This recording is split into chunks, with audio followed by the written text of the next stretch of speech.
Beleza. pegando Tá minha gravando aí, aliança? né? Não, Tá, pegando minha- 4h22, quer? Tá pegando minha aliança aí. Tá, cara, Camila. Isso é importante. Isso é importante. Ó, Camila, esse é amor verdadeiro. Salve, salve, queridos amigos e pacientes. Estamos aqui hoje para a gravação de mais um vídeo da nossa playlist Conversa com o Especialista. Estou aqui hoje com o Dr. Vinícius Ribeiro, urologista. Eu sou Adolfo Bamonde, cirurgião geral oncológico, e o tema do vídeo de hoje é hiperplasia benigna de próstata. Solta a vinheta. Bom, antes da gente começar a entrevista aqui, não esquece de se inscrever no canal, de clicar no joinha, de clicar no sininho para ativar as notificações, para o nosso canal ter relevância suficiente a alcançar mais pessoas. Tenho certeza que o que o Vinícius vai falar aqui é de extrema importância. Falando um pouquinho da tua história, Vinícius, conta pra gente a tua formação. Você fez medicina em outro estado, não foi? Isso, eu fiz medicina no Instituto Tocantinense Presidente Antônio Carlos, no Tocantins. Depois vim para o Rio para fazer cirurgia geral no Hospital Silvestre e fiquei para fazer urologia no Hospital Federal de Ipanema. E hoje eu trabalho aqui no Hospital Silvestre, no Hospital São Lucas, e também trabalho na Secretaria de Saúde de Brasília, que é a minha cidade natal. Maravilha. Bom, entrando lá no tema, a hiperplasia benigna de próstata é uma procura frequente, é um motivo de procura muito frequente no consultório do urologista. Quantos por cento dos homens vão desenvolver hiperplasia benigna ao longo da sua vida? Então, na verdade, essa progressão, ela depende muito da idade, né? A gente hoje tem uma estimativa que os pacientes acima de 50 anos têm 50% de chance, os pacientes acima de 60 têm 60% de chance e assim sucessivamente. Só que essa proporção ela pode aumentar mais ainda de acordo com a história familiar desse paciente. Se ele tiver ali um pai, um irmão que tem algum problema de próstata, ele vai aumentar mais ainda a chance de ter um problema de hiperplasia prostática benigna. E falando especificamente da glândula próstata, né? O que é essa glândula? Qual a função dela? Qual a importância dela para o homem? Assim como você já falou, a próstata é uma glândula, né, que é responsável ali pela produção daquele líquido que é responsável por nutrir o espermatozoide e formar o volume do ejaculado, né, daquele líquido que sai na ejaculação do homem. Então, durante toda a vida, o homem produz líquido ali pela próstata para poder nutrir o espermatozoide que está sendo formado e sendo ejaculado no momento da relação sexual. Então, ela que vai fornecer os nutrientes que vão alimentar aquele espermatozoide que vai fecundar um óvulo num futuro próximo. Isso, alguns dos nutrientes estão formados ali na próstata, no caso. Por isso que, como o homem sempre está produzindo espermatozoide e continua produzindo esse líquido, a próstata tende a aumentar com o passar do tempo. Essas células da próstata vão se multiplicando e aumentando de tamanho e a gente vai ter a hiperplasia, né, que é o crescimento benigno da próstata. Então, uma coisa que é invariável, ela tende a acontecer com o passar do tempo. Isso, em alguma proporção ela vai aumentar, invariavelmente. Mas nem todo mundo vai ter problemas com a hiperplasia, nem todo mundo vai desenvolver sintoma e ter que procurar um médico por esse motivo. Isso é um fato até curioso, né? Porque a maioria dos pacientes tem um aumento da próstata, mas não são todos os pacientes que desenvolvem uma sintomatologia em relação a isso. Existem pacientes que têm uma próstata perto do normal, de 30 gramas, 30 e poucas gramas, e não sentem nada. E tem pacientes com a próstata até menor que 30 gramas e tem alguma sintomatologia. Por quê? Porque do mesmo jeito que a próstata pode crescer para fora, né, aumentando de volume, ela pode crescer um pouco para dentro e obstruir aí o canal da uretra, que é o canal que sai a urina. E tem pacientes com a próstata grande, de 100 gramas, 90 gramas, que não tem sintomatologia nenhuma. Perfeito. Ela fazendo esse crescimento, ela dá mais sintomas se ela crescer para fora ou para dentro? Geralmente, quando ela cresce para dentro e obstrui o canal da uretra, aí o paciente vai ter os sintomas. Os principais sintomas são dificuldade para urinar, jato fraco, o paciente tem que fazer força para urinar, para começar a urinar, o paciente acorda muito à noite para ir no banheiro, acorda 3, 4, 5 vezes à noite para urinar. Ele, quando urina, sente que não esvaziou bem a bexiga, tem que ir no banheiro logo em seguida para tentar urinar de novo e esvaziar aquela bexiga. Ou então ele tem aquela urgência miccional, né? O paciente tem que sair correndo para o banheiro, senão ele não consegue segurar a urina. E muitas vezes também o paciente fala pra gente que está urinando sem perceber, né? Está urinando, está perdendo urina com a incontinência urinária. Só que na verdade essa bexiga está tão cheia de urina que um pouquinho que se produz faz com que ele elimine mais urina e fique perdendo urina o tempo todo, né? Que é uma incontinência urinária. Perfeito. A tendência é que o homem desenvolva isso a partir mais ou menos de que idade? Dentro da média da população, assim. A partir de que idade o homem tem uma tendência de ter esses sintomas? A partir dos 45, 50 anos o paciente já pode começar a sentir algum sintoma relacionado a isso. Então, assim, a partir dos 45, 50 anos, o paciente já pode desenvolver algum sintoma em relação a isso. Só que com o passar da idade, como eu já falei, a partir dos 50, 60, 70 anos, vai aumentando mais ainda o risco dele desenvolver algum sintoma relacionado à próstata. Então, mas assim, o recomendado para um cara que tem algum sintoma desse é de imediato procurar o urologista? Sempre? Ou ele tem que esperar chegar em algum ponto para poder a intervenção do urologista de fato ser útil para ele? O recomendado é, você sentiu alguma coisa diferente em relação à sua urina ou em relação a qualquer sintoma no corpo, você deve procurar um médico, se for um sintoma de próstata, um médico urologista, o especialista recomendado para isso. E aí você vai investigar, você vai ter alguns exames que a gente pode fazer, né? A gente pode fazer um ultrassom da próstata, das vias urinárias, ver o tamanho dessa próstata, ver quanto de urina que está ficando retido ali na sua bexiga. Você pode fazer um PSA também, dependendo da idade. E nisso tudo a gente vai começar uma investigação. Se o paciente tem algum sintoma inicial, a gente tende a começar um tratamento medicamentoso.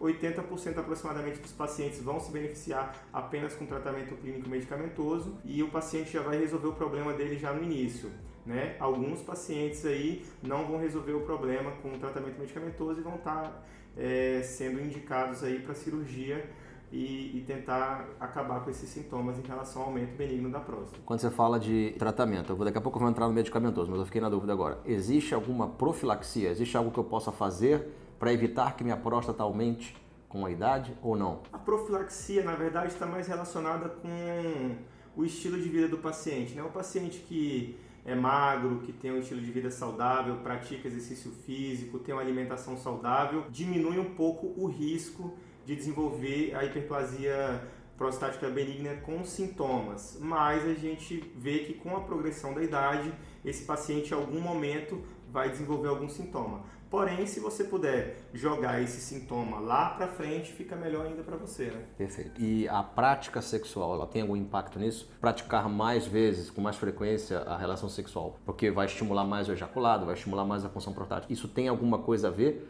com essa profilaxia ou não? Não, os estudos a princípio não indicam que a frequência de ejaculações alterem o crescimento sintomatológico da próstata. Então, a princípio, não tem nada a ver a gente falar para o paciente aumentar ou diminuir a frequência de relações sexuais.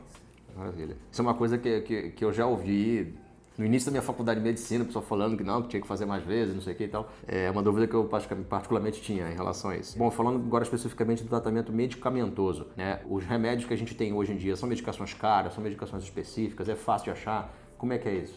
Hoje em dia a gente tem, assim, basicamente duas classes de medicações que são usadas aí no tratamento da hiperplasia prostática benigna, a gente chama de HPB, né, de uma maneira mais fácil. São os medicamentos relacionados a relaxar a próstata, né, principalmente para pacientes que têm uma próstata menor, mas que têm uma sintomatologia, e tem os outros medicamentos que estão relacionados a murchar, né, diminuir o tamanho da próstata. A gente tem classes de medicamentos mais antigas, que são mais baratas, e tem também classes mais novas, que são um pouco mais caras. E temos também a terapia combinada, né, em um comprimido só o paciente consegue usar os dois medicamentos, tanto o alfa-bloqueador, que é esse medicamento usado para relaxar, que é a tansulosina e a doxazosina, ou o inibidor da 5-alfa-redutase, que é a finasterida ou a dutasterida e outras medicações novas que a gente tem no mercado. Perfeito. Então essas duas medicações, elas são usadas de início, assim. O cara chega com sintoma,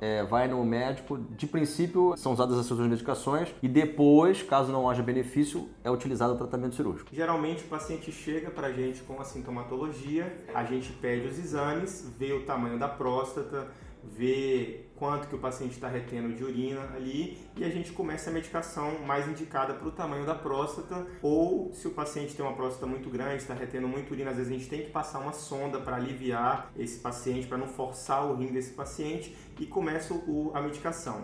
A gente espera um período com a medicação e a gente vê se essa sintomatologia do paciente vai melhorar ou não. Se o paciente melhorar a sintomatologia, a gente mantém a medicação. Se o paciente tiver uma falha de tratamento medicamentoso, a gente pode indicar o tratamento cirúrgico para esse paciente. Você falou brevemente também, rapidinho, sobre a questão do método diagnóstico que você tem para poder fazer o diagnóstico da hiperplasia prostática. Você citou o ultrassom de próstata, o PSA e o exame físico. O exame físico seria o toque retal. Sim, o exame físico é o exame de toque, né? A gente faz um toque retal com o intuito de palpar a próstata. A próstata é um órgão que tem um íntimo contato com o reto, né? Então a gente consegue, de uma maneira indireta, tocar o reto e sentir ali a periferia da próstata. Com esse toque retal, eu consigo sentir se a próstata é grande ou pequena, baseado no tamanho aqui da minha polpa digital, que eu estou palpando a próstata. Consigo sentir se a próstata tem algum caroço, como que é essa consistência da próstata, se é uma próstata macia ou se é endurecida. Geralmente a próstata com HPB, ela é uma próstata grande, macias e sem nenhum caroço palpável, né? Então a gente consegue sim, no toque retal, fazer um diagnóstico do tamanho da próstata. Então é um artifício muito bom e barato que o urologista usa para fazer o diagnóstico de HPB. E a dosagem do PSA impacta em quê? A dosagem do PSA impacta no seguinte fato: o paciente que tem um PSA aumentado, ele tem o maior risco, né? É um alerta para a gente, para o paciente que tem câncer. Então, a gente sempre faz o PSA para descartar a doença mais grave, que no caso é o câncer, certo? Entendi. Então, o paciente às vezes tem uma próstata pequena, uma próstata ali em torno de 35, 30 gramas e um PSA muito alto, né? Maior que 4 ou um PSA muito alto com o dobro desse valor normal aí, 8, 10. Então, isso gera um alerta para o médico e para o paciente, que esse paciente precisa de fazer outros exames, não só o ultrassom e não só o PSA. Então a gente pode fazer uma ressonância da próstata, que a gente vê melhor, aí investigar esse câncer, e a gente pode também lançar, em último caso, a biópsia da próstata, e aí a gente vai tirar um pedacinho ali da próstata por uma punção com uma agulha e mandar para o patologista ver se é benigno ou maligno aquele tecido. Se o tecido for maligno, a gente indica outro tratamento, né, um tratamento radical em relação ao câncer. Então existe uma correlação entre o tamanho da próstata e a tua dosagem de PSA? Sim, existe uma estimativa. A gente tem uma estimativa, a gente tem uma relação, né, uma densidade de PSA relacionado ao tamanho da próstata. Então, de acordo com o tamanho da próstata, a gente faz esse cálculo de densidade e a gente consegue aí ter uma ideia se esse aumento de PSA é só por causa do aumento benigno da próstata ou se isso pode me levar a um alerta de suspeita de câncer. Então, se for um aumento proporcional, a princípio está tudo certo. Se for desproporcional, se for uma coisa muito grande, você já liga o alerta em relação a câncer, você já faz uma pesquisa um pouco mais aprofundada para descartar essa possibilidade. Justamente. E o ultrassom da próstata que você usa nesse caso, ele te ajudaria a descartar um tumor, por exemplo, ou ele é um método de imagem assim que não... O ultrassom, ele na verdade, ele pegaria um tumor numa fase muito avançada, né? Assim, com um ultrassonografista experiente, né, conseguiria ver alguma coisa mais avançada, mas não é o melhor exame. O ultrassom a gente usa primeiro para medir o tamanho da próstata e ver se está sobrando algum resíduo de urina muito alto, se tem alguma outra alteração no sistema urinário do paciente. E se isso me gerar uma suspeita, eu lanço mão da ressonância da próstata, que é o melhor exame de imagem que a gente tem para procurar um tumor. Então, o ultrassom ele faz um estudo da próstata e das vias urinárias, Isso. que vai te fornecer informações a mais ali sobre aquele quadro do paciente, mesmo que seja benigno. Isso. Beleza. Bom, agora caminhando para a parte do tratamento cirúrgico, né? Antes da gente continuar, se você gostou desse vídeo, não esquece de compartilhar com seus familiares, de se inscrever no canal, de clicar no joinha, tá? E vou deixar aqui no comentário do vídeo o endereço, horário, os dias de atendimento do Dr. Vinícius, para quem tiver interesse de fazer consulta com ele aqui no Rio, tá? É um excelente profissional, eu particularmente recomendo, e pode ficar à vontade de clicar aqui na descrição do vídeo e acessar todos os dados para poder marcar uma consulta com ele caso tenha necessidade. Bom, caminhando para o final aqui da nossa entrevista, paciente que falhou no tratamento clínico, né? Já descartamos tumor, identificamos que é uma doença benigna, você já tentou a sonda, já tentou a medicação, tudo mais, bom, esse cara falhou. O que eu posso fazer de tratamento cirúrgico para poder ajudar esse cara? O tratamento cirúrgico ele também está relacionado com o tamanho da próstata, né? Os pacientes que têm uma próstata ali aumentada, mas não muito aumentada, né? A gente bota aí, tem alguns lugares botam um limite de 100 gramas, 150 gramas, eles vão se beneficiar com a terapia de RTU, né? Que é a famosa raspagem da próstata, que é uma ressecção, né? Que a gente entra com o aparelho perauretra e a gente faz uma raspagem ali da próstata do paciente, abrindo o canal, né? Aquela próstata que estava crescendo para dentro, a gente entra com o aparelho e raspa aquele crescimento ali, aquela parede da próstata que estava crescendo para dentro e abre o canal da uretra. Com isso facilita a saída de urina, o paciente vai melhorar então as queixas dele, né? Que é um jato fraco, vai virar um jato forte, vai conseguir esvaziar bem a bexiga por causa dessa obstrução que a gente tinha da próstata que foi aberta depois da raspagem da próstata. Se o paciente tiver uma próstata maior, a gente tem aí outros artifícios também, pode ainda usar da cirurgia aberta, né? Cirurgia de milling, que a gente abre, faz uma incisão como se fosse uma incisão de cesariana, chega até a próstata, abre a cápsula da próstata, disseca só o miolinho da próstata, tira o miolo da próstata e fecha a cápsula de novo. Ou então a gente pode fazer isso também por meio robótico, né? Fazer a gente chama de PTV, que é uma prostatectomia transvesical, a gente abre a bexiga, a mesma coisa, entra dentro da próstata, tira o miolinho da próstata e fecha a bexiga de novo. E hoje a gente também tem outros artifícios como o Rolep, que também a gente entra de uma forma transuretral com um aparelho a laser e consegue enuclear todo esse adenoma ali, né, que é a glândula, o crescimento da glândula, tirando o miolinho da próstata também por via uretral. E lembrando que essa cirurgia, né, mais um tabu, essa cirurgia para o tratamento da hiperplasia prostática benigna geralmente não altera a questão da potência sexual. Essa cirurgia não altera a questão da potência sexual, nenhuma das cirurgias. O que pode alterar é a questão da ejaculação. Depois que a gente faz essa cirurgia, o paciente pode ter uma alteração de ejaculação que a gente chama de ejaculação retrógrada, que é o orgasmo seco. O paciente tem uma relação sexual e quando ele sente o orgasmo, não sai líquido, né? O líquido fica retido na bexiga. Então o paciente geralmente tem que ir no banheiro e urinar após a relação sexual para conseguir eliminar aquele líquido ali que sairia no ejaculado. Ele segue um caminho, né? Ele vai no urologista, começa a medicação, às vezes precisa da sonda, às vezes não. Não funcionou a medicação, ele faz a raspagem, né? Que é a RTU. A RTU, ela pode ser necessária mais vezes? Sim, a RTU a gente sabe que é uma cirurgia que pode ter um prazo de validade. Geralmente, entre 5 a 8 anos, o paciente vai ter um crescimento de novo, aí, um novo aumento dessa próstata e o paciente vai ter que ser submetido a um novo procedimento de RTU. Se ele tiver sintomático, mesmo que essa próstata cresça e o paciente não sinta nada, a gente vai continuar sem fazer nada. Agora, caso o paciente tenha novos sintomas, a gente pode indicar uma nova RTU para esse paciente. Perfeito. E a cirurgia que você falou, que você raspa o miolinho da próstata, qualquer que seja a via, ela é indicada em próstatas que são muito grandes. Isso. A cirurgia para tirar o miolo da próstata são para próstatas grandes, maior que 100, 150 gramas. Perfeito. Sobre os possíveis desfechos, né, desagradáveis desse procedimento da RTU, você falou da ejaculação retrógrada. Tem mais algum que é importante? Por exemplo, o paciente pode ficar incontinente? Sim.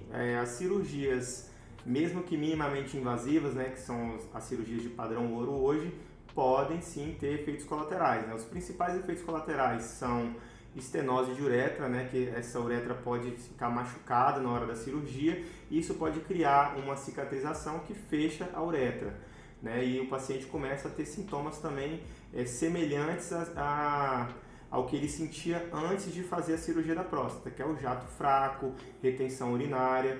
Então a gente tem essa estenose de uretra, a gente tem a ejaculação retrógrada que eu já falei, e a gente pode sentir aí ardência para urinar, principalmente nos primeiros meses.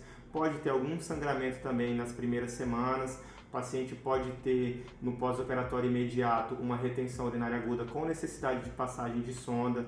E aí a gente faz o uso do medicamento para ajudar essa próstata a desinchar e aí depois tirar a sonda. Então a cirurgia, infelizmente, pode ter alguns efeitos colaterais, mas que também tem tratamento. É bastante eficaz, né? A cirurgia é bastante eficaz hoje, sim. Essa foi a conversa com o especialista, com o Dr. Vinícius Ribeiro. Espero que essa seja a primeira de muitas. Vou te convidar mais vezes para a gente conversar aqui, tá? Claro. Muito obrigado pela tua presença, Eu que tá agradeço. bom? Vou pedir para você deixar uma mensagem final pro pessoal aí, tá? Até o próximo vídeo. Grande abraço. Então, a mensagem que eu quero deixar para você hoje é que você tem que se preocupar com a sua saúde, você tem que ter o seu médico de confiança, e quando você sentir qualquer alteração, você deve procurar esse seu médico de confiança, que ele vai te encaminhar para o especialista adequado. E principalmente Infelizmente, hoje a gente sabe que a gente tem que ter um estilo de vida saudável, a gente tem que fazer atividade física, ter uma alimentação saudável, que isso impacta muito na nossa qualidade de vida. Então, invista na sua vida, invista na tua saúde, tenha o seu médico de confiança para estar te acompanhando aí sempre.